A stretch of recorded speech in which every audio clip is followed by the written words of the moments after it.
What's going on, guys? In this video we're going to be taking a look at the driving games for Sega Naomi, Atomiswave, and Dreamcast. And this is basically a video manual where I'm going to explain to you guys some things about the system and these games and how you can access things like button layout images and some other tips and tricks like how to tweak the sensitivity and other settings for each game.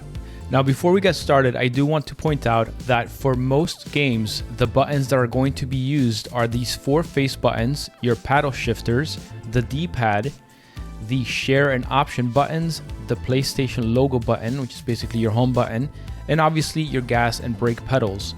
Now, going forward, I'm going to refer to share as select and option as start, as those are the functions that these two buttons do. So on a controller, typically you have your select over here, which on PlayStation is share, and you have your options over here, which on other controllers is start. So again, share is select and option is start. All right, let's jump into Hyperspin here and let's start up some games. Now I'm gonna go down to driving games.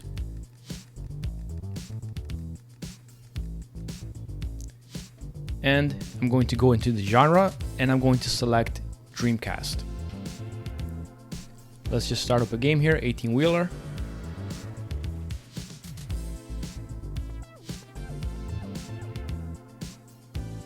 All right, and the first thing I want to point out is that I created button layout images for every single game. To access those images, you're going to hold down select, remember that is the share button, and you're going to press the PlayStation logo button at the same time. If you have a newer G29 wheel, the buttons are in the same place, but they don't say share and option anymore. So just look at where they're located and you'll know which is which. The share now has three little lines in a vertical orientation, and the option has three lines in a horizontal orientation, but it's the same buttons in the same place. So I'm gonna hold down share and press the PS button, and that is going to bring up the pause menu, is what it's called in Rocket Launcher. When you're here, you can see that you land right on the controller screen and you have a button layout diagram right there.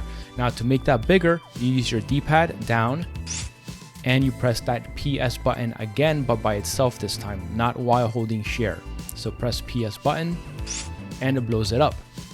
So as you can see for this game, it shows you exactly how I mapped everything, and every single game is going to have a unique mapping. Now, the cool thing about that is that when you're playing the actual game, it's going to be a lot more comfortable for you to do all of the actions of the game, as opposed to leaving all these buttons in one configuration for every single game that matches the original Dreamcast controller.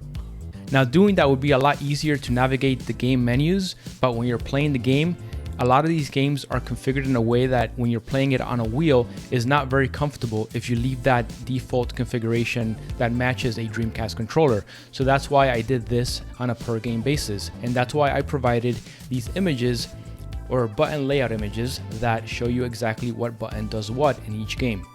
So if you look at this one specifically, you can see that the triangle is mapped to the Y button on a real Dreamcast controller.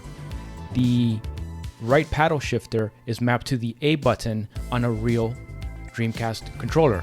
So if a game says press A to continue, well, you know that you have to press the right paddle shifter.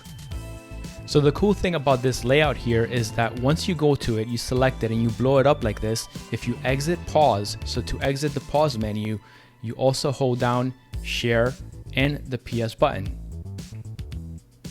You hold that to go in and you hold it to go out. Now you're back here at the game. Let's say you start the game up and you say, oh, I forgot what this button does, or I forgot which button does what. Well, if you go back into the pause menu, so share and the PS button, when you go back in, you don't have to do anything. It's already going to be full screen for you. So it's very quick to just go in, take a quick peek, and then come back out. Now, if for some reason pressing share and the PS button does not work for you to exit this screen here, you can also do share plus start. So share plus option, or again, select plus start. So I'm going to do that now, share plus option, and that also kicks you out. And that is actually the way that you exit the games. So I'm going to do that again to exit the game. So select plus start, which again is share plus option. So right now I'm back to Hyperspin and I'm able to navigate the wheel and select another game. Let's start up another game so we can take a look at those controls. Any game, doesn't matter. Let's just start this one here.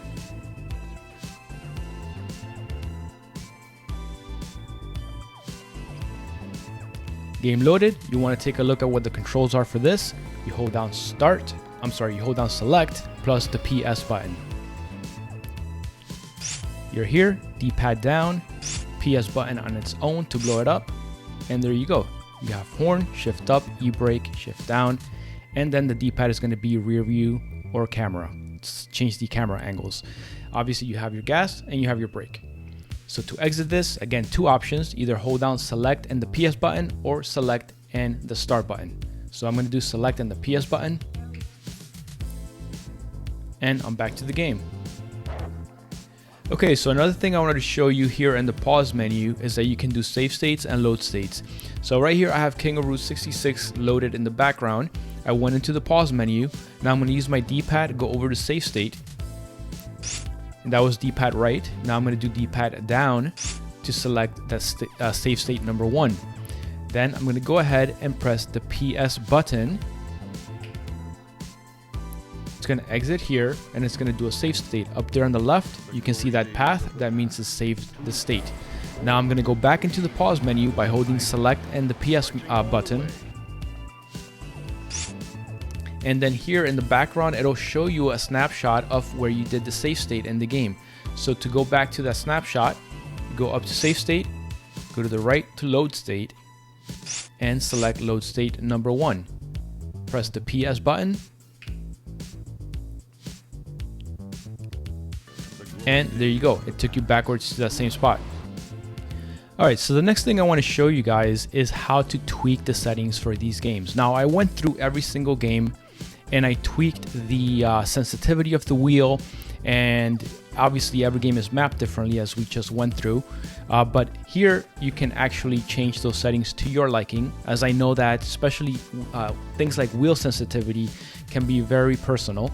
So to get to this menu when you're in Hyperspin, all you have to do is press the tab key on your keyboard and it's going to bring this up. Now if you try to move your mouse around, you're not going to see the mouse cursor. So if you hold down shift and press X on the keyboard, your mouse cursor is going to appear.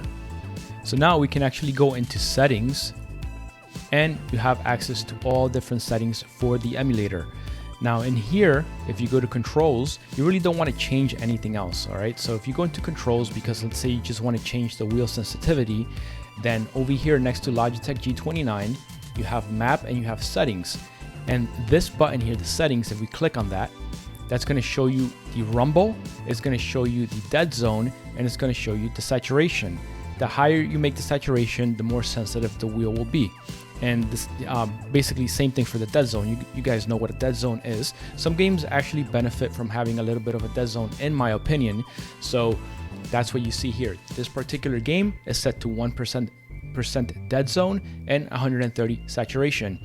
Now, if you guys are playing the game and you think it's not responsive enough or it's too responsive for your liking, just come in here and change these settings. Now, before you do that, I highly recommend that you guys click on Make Game Config. I already have configs for every single game, but I like to click Make Game Config anyway before you change those settings. So I would do that first, Make Game Config, and then click Settings, and now change these to whatever you want. Click Done, and then it's going to save those settings for you. If you take a look at the map, that's where you map all the controls. Now, I don't recommend that you guys change this, because then if you change this, it's not going to match the button layout pictures that I provide to you guys. So if you want to do it, go ahead, but just remember that when you go into look at those pictures, it's no longer going to match, because these are mapped to match those pictures. All right, so I'm going to click on Done. And by the way, you also want to click on well, you see this one actually shows you, it says delete game config, because it already knows that there's a specific game config for this game that has been created.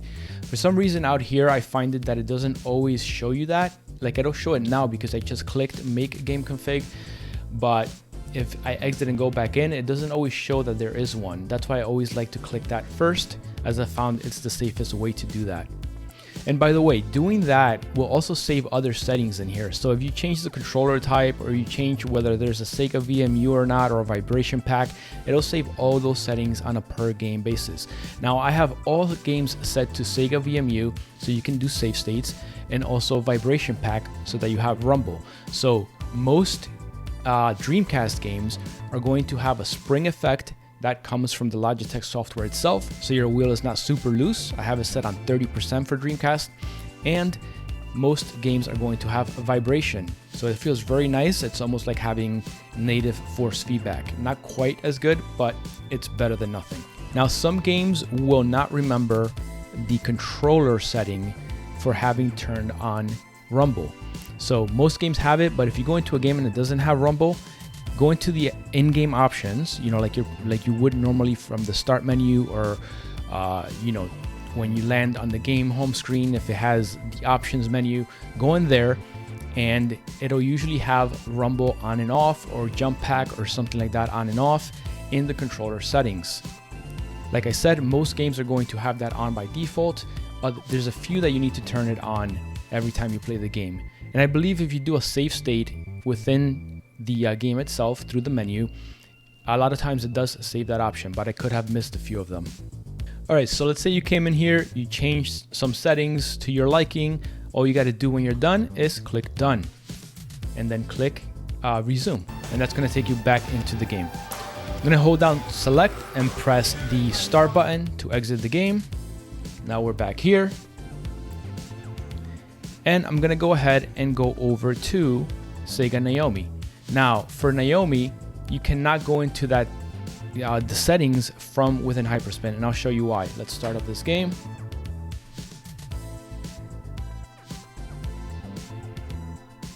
And I'm going to press tab on the keyboard to bring up the emulator menu, and you can see that it's getting cut off. So if you're doing Naomi or Atomiswave games and you want to go in and tweak the sensitivity, you're going to have to start those directly from Flycast, which is the emulator that I'm using for these games. So let's go ahead and hold select and start to exit the game. And I'm going to go ahead and go over the toolkit and go to exit to Windows.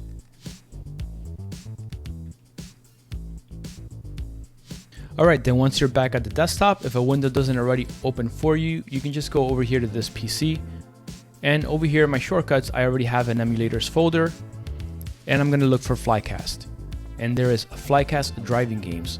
Now you go in there and you open up flycast.exe. Now before you do this, make sure that the Logitech gaming software is running. So in the start menu, you have Logitech gaming software. Click on that. Make sure it is running, and you can close it out because it will stay over here. See it right there? So now it is running, and now you can go ahead and launch any game. So if you open up Flycast, here are all the games. Just double click any game. These are all Dreamcast, so you don't need to do these from here because you can do those from Hyperspin. But the ones at the bottom here are all of the Naomi and Atomiswave games. So you can tell which is which by just hovering over the game. If you see that it says the full game name like that and it says .chd, that is going to be a Dreamcast game if this logo already didn't reveal that. So if you keep moving over here, that's still Dreamcast, still Dreamcast.